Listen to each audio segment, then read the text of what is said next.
박강성 목사의 겨자씨 선교회. 여러분 안녕하십니까? 교제의 선교 시간입니다. 오늘은 할라에서 백두에서 땅끝까지 십자가 복음으로 하나님과 통일하기를 원하는 유니티 미션의 우리 선교 편지입니다. 통일 선교 동역자님들에게 6월 감사의 인사를 전합니다.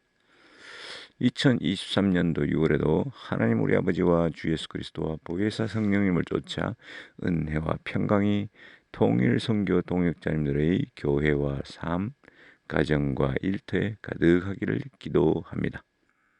1989년 11월 10일 베를린 장벽이 무너질 때 전 세계뿐만 아니라 독일 국민들조차도 예측하지 못했습니다. 베를린 장벽은 결코 우연히 무너진 것이 아닙니다. 독일 교회의 기도와 선교가 만들어낸 결과입니다.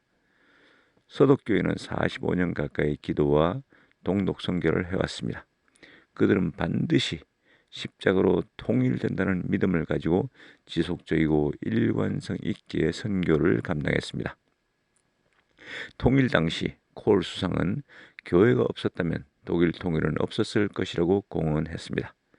동서독 교회의 기도와 선교는 독일 국민들을 계몽시키고 피 흘림 없는 평화적 통일을 이루어내는 초석이 되었습니다.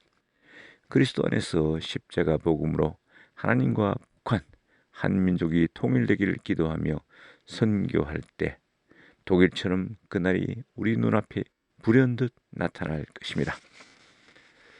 한국 국가정보원은 북한의 식량난이 심화하면서 아사자와 자살자가 급증한 것으로 파악됐다고 국회에 보고했습니다. 북한의 옥수수 가격이 작년 1분기 대비 약 60%, 쌀 가격은 30% 가까이 올라 김정은 집권 이래 최고치를 기록했습니다. 이에 따른 아사자 발생도 예년의 3배에 달한다고 합니다.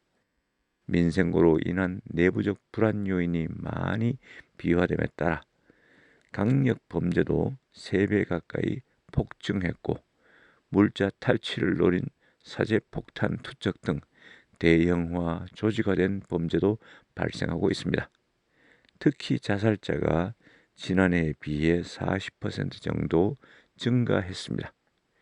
유엔 식량기구는 북한 주민의 40% 가까이가 영양실조라고 발표했습니다. 김정은이 2012년 집권 시부터 2017년까지 약 6년간 집권하며 사치품 구입에 사용한 비용은 약 4조 8천억에 달한다고 국정원이 발표했습니다. 매년 6억 불을 사치품 구입에 사용한 것입니다. 북한 주민에게 한 해 부족한 식량 약 150만 톤을 구입하는 데 드는 비용은 대략 2억 불 정도입니다. 사치품 구입 비용의 3분의 1만 줄이면 북한 주민은 아사로 고통을 당할 이유가 없는 것입니다. 기독교 2000년 역사에 보면 하나님은 시대마다 상황에 맞는 선교 전략으로 선교사들과 교회를 이끌어 오셨습니다. 초대교회의 선교 전략이 다르고 중세교회, 근대교회, 현대교회 선교 전략이 다를 수밖에 없습니다. 시대마다, 나라마다, 민족마다 차이가 있습니다.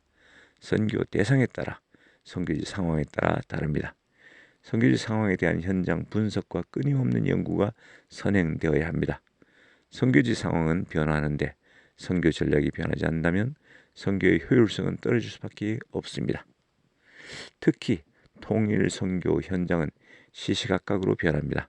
1년 전에 사용했던 선교 전략과 전술이 지금도 유효하다는 보장이 없습니다. 통일 선교 현장은 호전적인 독재 권위주의의 체제를 대상으로 선교를 하기에 정치 외교적인 변수가 너무 큽니다. 통일 선교 전방은 코로나 이전과 이후가 완전히 다릅니다. 우리 U 미션은 선교교회는 설립 초기부터 상황형 선교 전략을 가지고 선교지 상황 변화에 맞는 선교 사역을 감당해 왔습니다. 현장에서 다른 선교회의 많은 선교사들이 추방되고 사역이 위축되는 상황에서도 여전히 저희 선교회가 사역을 효과적으로 할 수 있는 것은 성령님의 인도를 따라 급변하는 상황에 맞는 선교 전략을 항상 수립해 왔기 때문입니다. 네, 여러분 오늘 하루 믿음으로 승리하십시오. 감사합니다. 지금까지 박강성 목사의 겨자씨 선교회 시간이었습니다. 겨자씨 선교회는 사도행전 1장 8절 말씀을 통해서 세계 선교에 앞장서고 있는 선교단체입니다. 신앙 상담이나 선교회에 대한 자세한 사항은 전화 847-962-1914번으로 문의하시기 바랍니다.